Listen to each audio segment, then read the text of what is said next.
Irmãos, nessa vibe do pastor, como diz a Bíblia, 1 João 4,18, que o verdadeiro amor lança fora todo medo. Amém?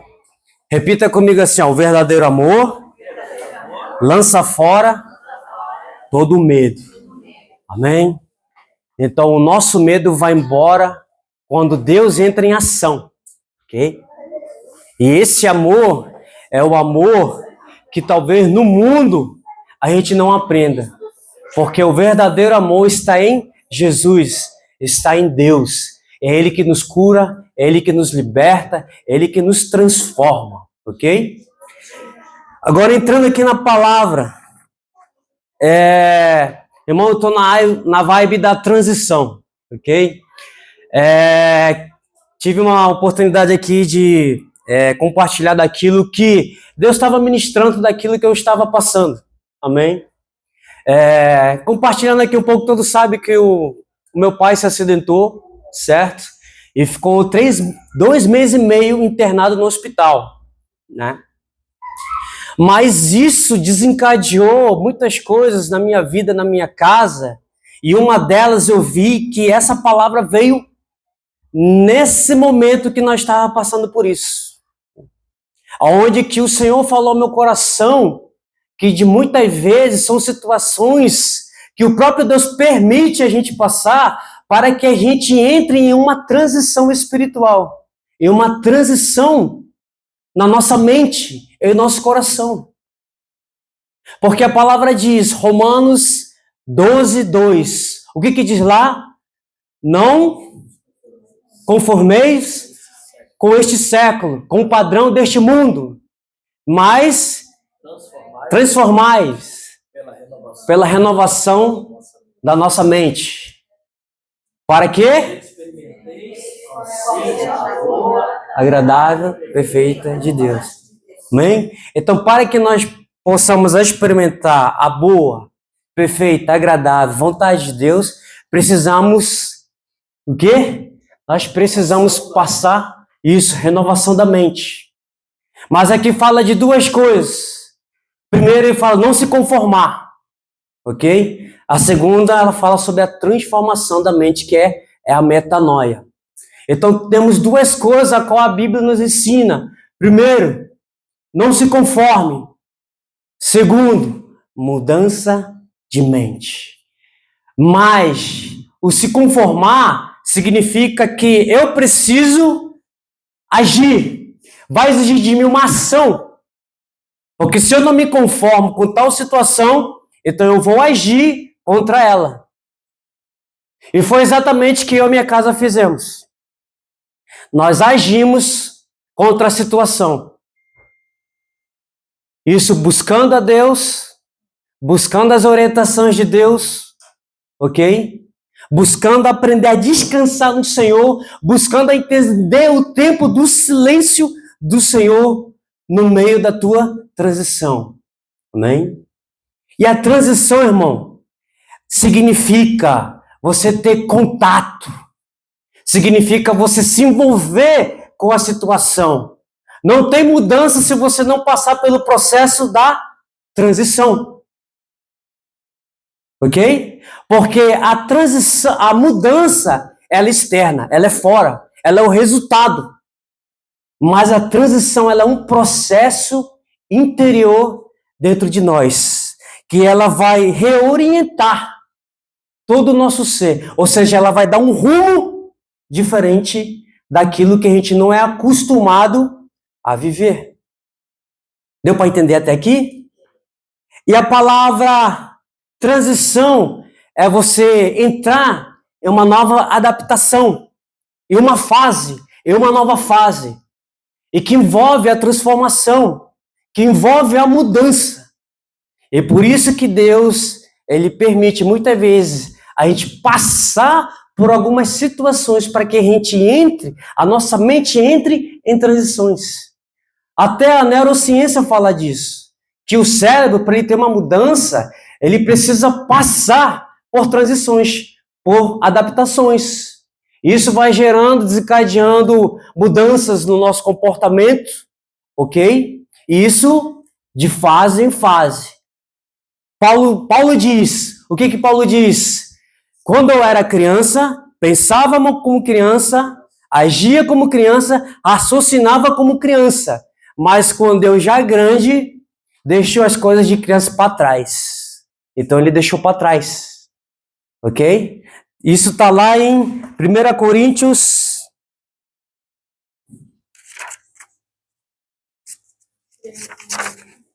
Isso, 13 e 11.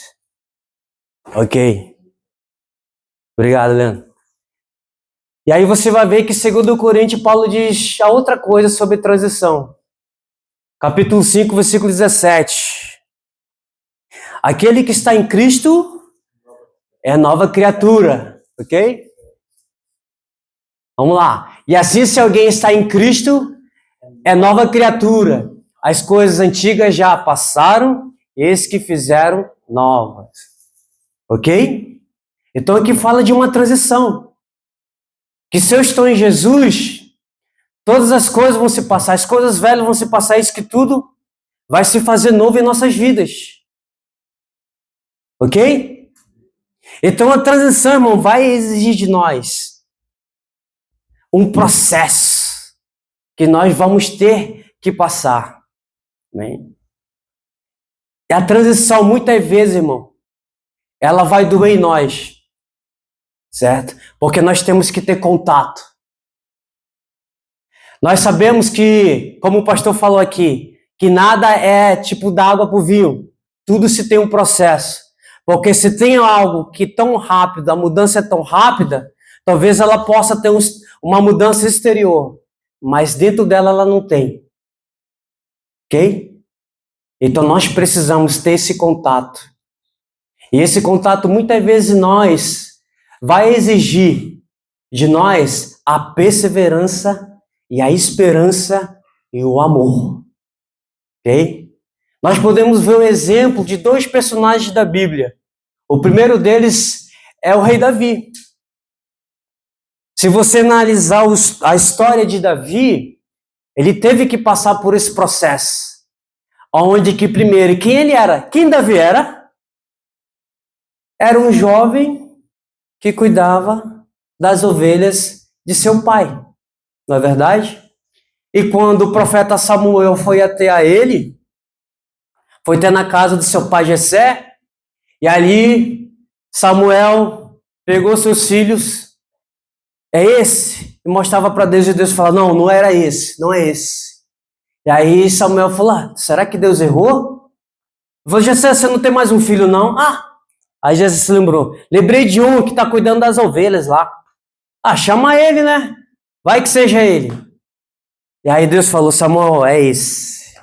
E olha só, aí você percebe a transição desse jovem, Davi. Ele era um pastor de ovelhas, ok? E o que ele se tornou lá na frente? Rei do povo de Israel. Mas nesse processo todo, você entende? Aí talvez a gente não possa entender o que é a mente de um pastor de ovelhas, né? O que é a mente de um pastor de ovelha? Eu não sei, irmão. Eu nunca tive ovelha. Eu tive cachorro, gato, até passarinho a gente cuidou lá de casa lá. Né? A Pitya, né? A Pitya, tadinha. A Pitya morreu, irmão.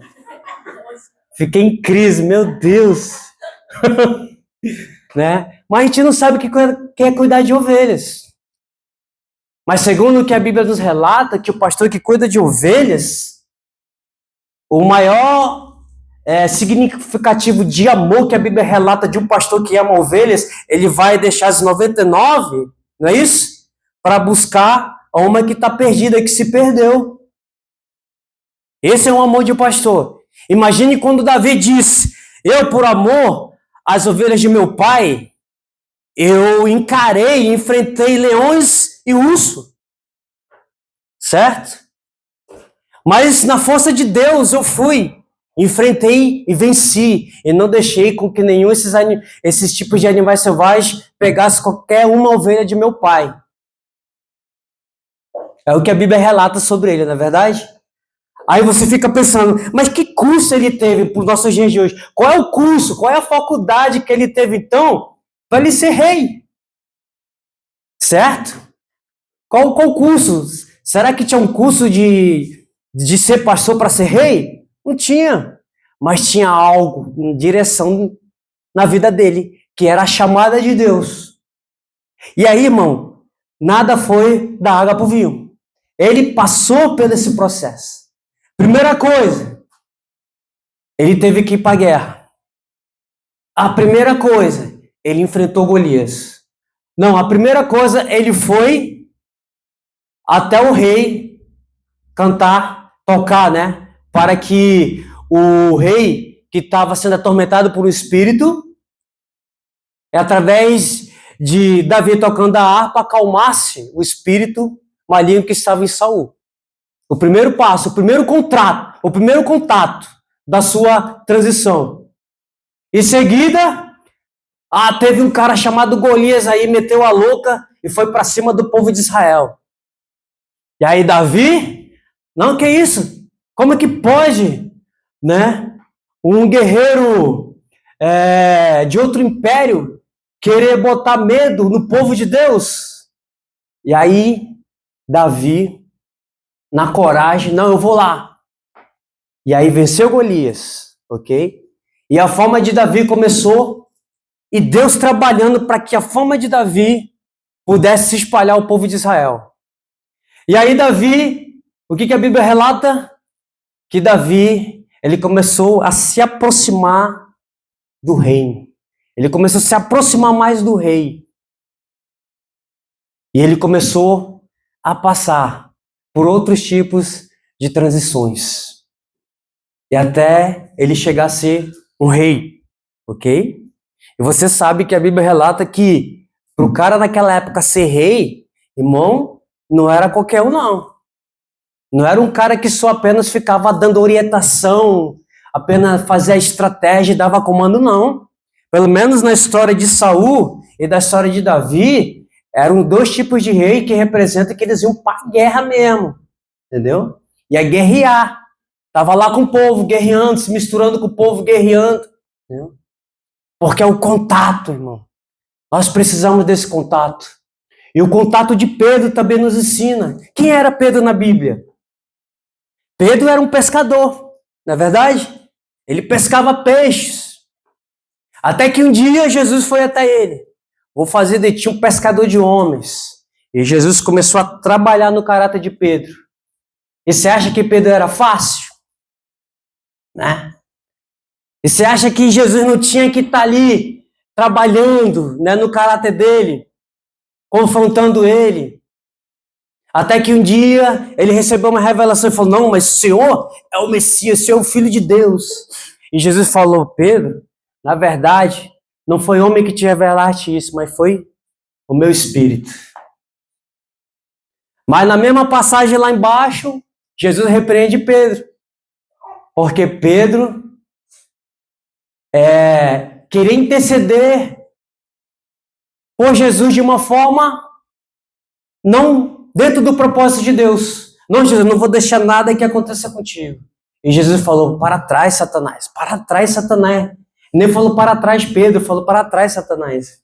Rapaz, imagine o pastor César olhar para você e falar, para trás, Satanás, de mim. Que isso, o pastor me chamando de Satanás? Não, mas algo que ele viu. Certo? Amém, irmãos?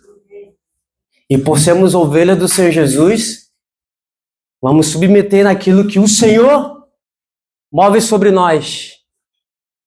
E quando Pedro passou por essa transição, Pedro negou a Jesus. E ele mesmo falou, não, quem sou eu? Nunca vou te negar. O meu amor está em ti, estou contigo, Jesus. Porque der e vier. Vamos juntos na caminhada. E quando pegaram Jesus, a primeira coisa que Pedro fez foi negar Jesus. Não conheço esse homem. E o galo cantou e ele se lembrou. E ele se retirou da presença de Jesus. Mas lá na frente, Pedro aparece. E Jesus começa a confrontar ele de novo. Pedro, tu me ama? Tu me ama, Pedro? Sim, Senhor. Tu me ama mesmo? E aí a Bíblia fala que ele começou a chorar. Senhor, tu sabes. E Jesus falou para ele, então apacenta minhas ovelhas. Né? Mas antes disso, tem uma passagem que nos diz, quando Jesus estava na mesa com os discípulos, ele falou, Pedro, Satanás, né, me pediu para peneirar vocês, mas eu intercedi por você, Pedro, para que quando você se converter, edifique os teus irmãos. E aí a gente pôde ver que essa transição de Pedro, que esse contato com suas fraquezas, com as suas vulnerabilidades, né? É isso a palavra, né? Ok? Encorajou ele no Senhor, de que mesmo que com as suas fraquezas, ele decidiu a permanecer firme, a permanecer em pé. E é o que hoje o Senhor fala aos nossos corações, para que nós permaneça firme, permaneça em pé. Porque se o tempo está difícil para você, se você está passando por uma fase difícil, é porque primeiro Deus permitiu você ter esse contato com essa situação difícil. Porque é na situação difícil que você vai entender quem você é. E quem Deus é na sua vida. É no momento difícil. É no momento da nossa fraqueza que nós vamos entender quem é Jesus em nossas vidas. Quem é Deus em nossas vidas. Porque a transição, irmãos, vai nos levar para o processo, para o propósito de Deus. A transição é um processo para o nosso propósito. A transição é para alcançarmos o nosso propósito. Qual é o seu propósito? Qual é o propósito de Deus na sua vida? Qual é o tipo de mudança que o Senhor está provocando na sua vida? Qual é o tipo de situação que o Senhor levantou na sua direção para provocar mudanças na sua vida? E te falo, a primeira coisa que vai vir, irmãos, é uma revolta? É uma tristeza? Né? Qual?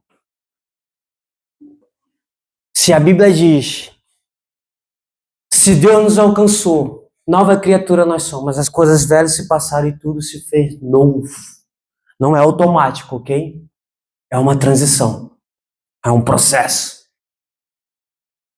Eu passo por esse processo e creio que todos aqui passam por esse processo. E eu vou testemunhar algumas coisas, porque eu creio que o testemunho fala. O meu primeiro testemunho aqui que eu vou falar, irmão, eu tomei uma multa. Domingo. Um culto abençoado, irmão. Sai daqui, eu me encontrei com Jesus, Deus é mais. Eu tive um encontro com Deus aqui. Cheguei lá perto na Catadinha, um Tomaré. Não parei direito, a polícia bem do lado aqui, ó. Para. Só deu aquela, tipo uma buzina, né? E pra mim mesmo. Parei assim, o Drigão atrás de mim, assim, passou do lado, o cara me parou aqui.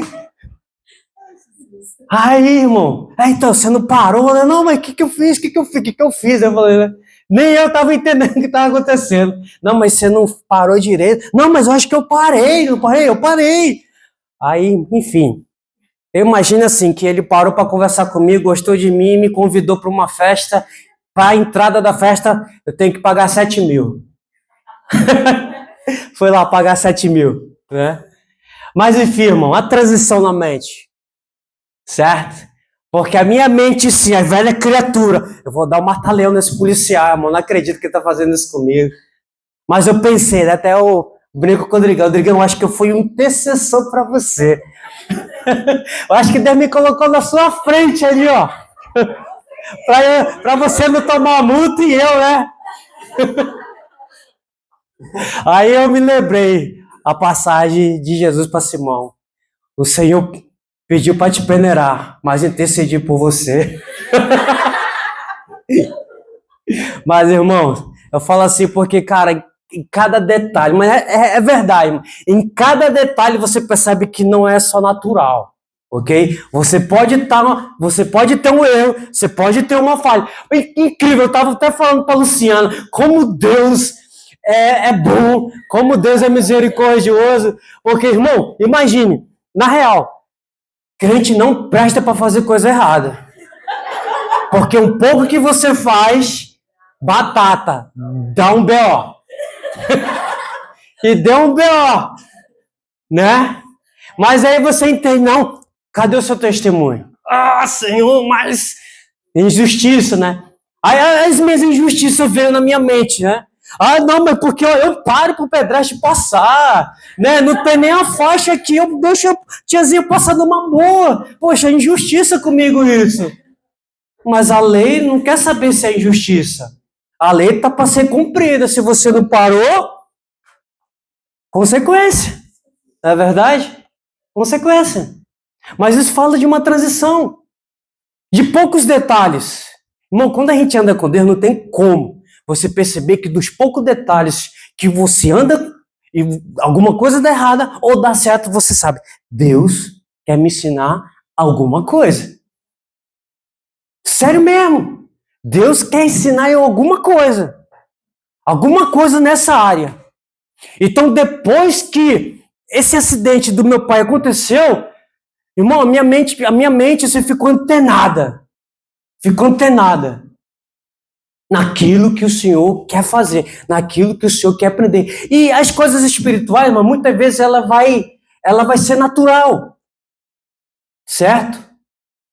Porque quem disse que o espiritual e o natural, eles estão separados, eles estão juntos, eles estão conectados. A Bíblia diz, tudo aquilo que nós ligamos no céu é ligado na terra, o que desligamos na terra é desligado no céu. Então o que você liga com suas atitudes? O que nós ligamos com o nosso pensamento? E isso vai gerar o quê? Um comportamento. Isso vai gerar o quê? Um pensamento. Isso vai gerar o quê? Uma ação. Transição. É isso que nós passamos. E uma coisa, irmão, uma das coisas que eu percebi que Deus mais faz em nós é nos colocar em ambientes novos, para que dentro dos ambientes novos nós possamos aprender, possamos passar por esse processo de transições para uma mudança.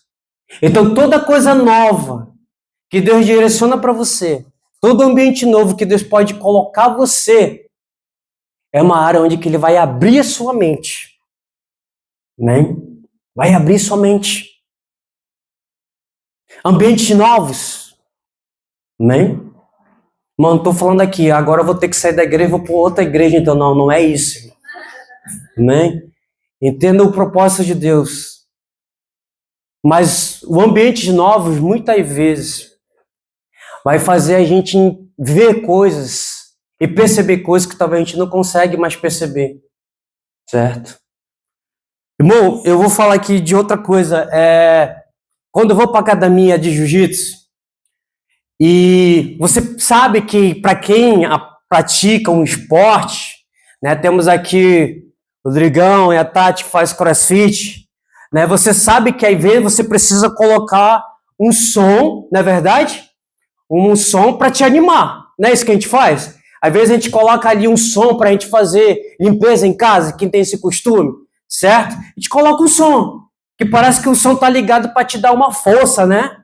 Entendeu? E queira ou não, para quem pratica o esporte, você pode ver, você vai numa academia, você vê que a música tá ligada lá, que te motiva, né? Aquelas músicas motivacionais, certo? Que você até entra na frequência, ok? Lá na academia que eu faço jiu-jitsu, que minhas filhas fazem também, irmão, o sensei lá, sabe o que ele coloca? Louvor. Adoração. Para mim foi novo, né? Para mim foi novo. Tipo assim, adoração no meio do jiu-jitsu. Como é que eu vou fazer golpe aqui, rapaz? Quando lá tá tocando o Felipe Rodrigues, tá tocando a Aline Barros, tá tocando a adoração mesmo, assim, de quebrantar o coração, que às vezes eu, não dá, não. Não dá, não, isso aqui não. Transição de mente, cara, porque você tá acostumado em ambientes que para ti normalizou tudo. Mas quando muda uma coisa, você percebe que vai dando um tilt no seu tic-tac aqui, entendeu? Mas ambientes novos. Por quê? Porque a Bíblia diz, não se conforme com o padrão desse mundo. E às vezes o que acontece? A gente se conforma. E por isso que a gente fica estagnado. Porque a gente acostumou. certo? É o mesmo exemplo quando a gente vai trabalhar.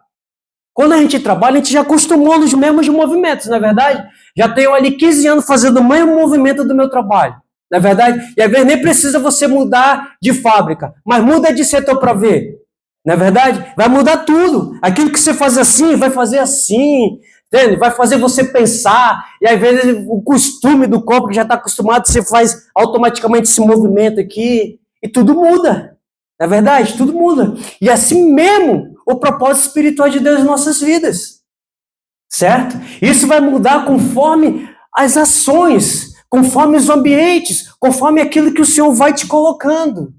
E a gente tem que aprender, a gente tem que conectar, certo? E alinhar a nossa mente naquilo que o Senhor está fazendo, ou naquilo que o Senhor quer fazer em nossas vidas. Amém? Amém. Deu para entender até aqui, gente? Hein? Então, irmão, as transições que Deus coloca nas nossas vidas não é para nos derrubar, certo? Mas para que a gente alcance essa transformação naquilo que é o seu propósito para as nossas vidas. Então, irmãos, a transição é um processo para o meu propósito, para alcançar o meu propósito. E o meu propósito é o suportamento das minhas transições. Então, a minha mudança é a consequência das minhas transições, das minhas mudanças, das minhas transformações. Então, por isso que o resultado na sua vida externa, a mudança externa na sua vida só é um resultado daquilo que dentro de você, certo? Você superou e você foi aprovado. Quantos entenderam aqui? Vocês entenderam? Certo? E outra coisa, existem dois tipos, eu vou citar aqui dois tipos de barreiras, de inimigos, que podem impedir a nossa transição, a nossa mudança. A primeira é o medo. O medo é uma delas. E eu não estou falando de medo natural, de bicho, certo? Mas esse medo interior dentro de nós. O medo de entrar em novos ambientes, o medo de sair da nossa caixinha, né, do nosso costume, do nosso hábito. Esse medo, a insegurança, as vozes, outra delas, a outra inimiga, é a voz, as vozes que ficam na nossa mente, certo? Será que eu posso? Será que eu consigo? Será que é de Deus? Se não vai dar errado, né? Você vê o exemplo de empresários, né? Empresários, às vezes, queira ou não, eles pensam, tipo, será que vai dar certo? Será que vai dar errado? E às vezes, você sair do seu padrão, cara, se eu vou sair do meu padrão, mas será que se eu sair, vai dar certo para mim? Vou conseguir alguma coisa com isso? Então, muitas vezes, nesse processo, o medo e as vozes que vai gerar em você insegurança para nos paralisar de nós alcançarmos o propósito de nossas vidas, certo? E por isso que diz 1 João 4,18 que o verdadeiro amor lança fora todo medo. Então o amor de Jesus é o que quebra, é o que anula, é o que abate o nosso medo, as nossas inseguranças. Então, se até hoje você está aqui, eu acredito porque você venceu muitas barreiras. Você venceu muitos medos na sua vida foi quebrado, muitas inseguranças na sua vida foi abatida. Irmão, eu tinha uma insegurança muito forte na minha vida. A insegurança que eu tinha é que eu não conseguiria ter uma família, né? Uma das inseguranças que eu muito tinha quando eu era adolescente, quando eu era jovem. Cara, acho que eu não nasci para ter família, certo? Para ser o responsável da casa. Eu tinha muito medo, sabe o que, irmão? De dar esse desgosto para minha mulher, para meus filhos. Eu tinha esse medo de não conseguir, por exemplo, trabalhar e não trabalhar direitinho, e se tornar uma pessoa folgada, e chegar alguém, né, que trabalha comigo, conversar com a minha esposa ou conversar com meus filhos e dizer, olha, o teu marido, desculpa a palavra aqui, tá, irmão? Mas o seu marido é vagabundo, não trabalha direito. Irmão, eu tinha maior pânico disso, entendeu? Tanto é então que eu falei, não, eu vou trabalhar direitinho, né? Eu preciso trabalhar direitinho, porque além do testemunho, eu tenho pessoas, certo? Que eu represento elas. Queira ou não, irmão, quando a gente casa, a gente não é mais só um, a gente representa a nossa própria família. Quando falar de você, olha lá o Rodolfo, né? Não, aquele brother ali né, ele é certinho, trabalha direitinho, né? Faz as coisas certas.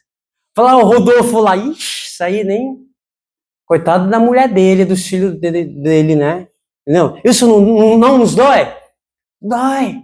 Né? Mas eu tive que passar por essa transição, né? De esquecer o passado, entendeu? De se desconectar com passados, até familiares, certo? Não estou dizendo e criticando a nossa família e dizer que a nossa família é culpada disso, mas querendo ou não, muitas vezes a gente acaba aprendendo coisas erradas, tanto como dentro de casa, tanto como fora de casa. E cria uma estrutura que para nós parece que tudo é normal. E não é normal, mas normalizou um padrão que o errado para você é o certo. Certo? E essa transição que Deus muitas vezes nos coloca é para quebrar isso aí das nossas vidas. Essas mentiras, esses argumentos, esses conceitos, essas ideologias ou tipos de filosofias que nós aprendemos que é o certo.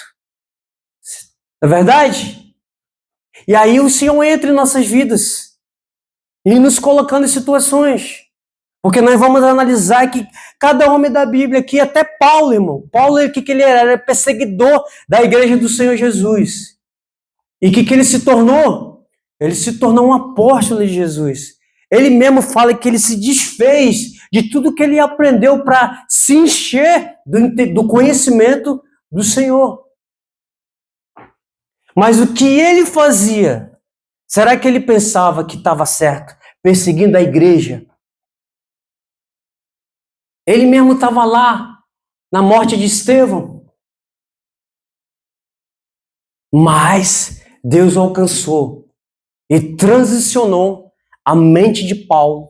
E quando Deus transicionou a mente de Paulo, transicionou a sua mente, houve uma transformação nas suas atitudes, na sua forma de agir. Porque quando Deus transiciona a sua mente, Ele liberta a sua mente das prisões. Ele liberta seu entendimento das prisões. Ele liberta sua área de ter a capacidade de conhecer, de entender e compreender as coisas. Amém? Amém. Então, finalizando, Deus quer continuar, transicionar a nossa mente para uma mudança, para uma transformação, para que nós possamos experimentar a boa, agradável e perfeita vontade de Deus, como filhos legítimos do Pai. Você entendeu isso?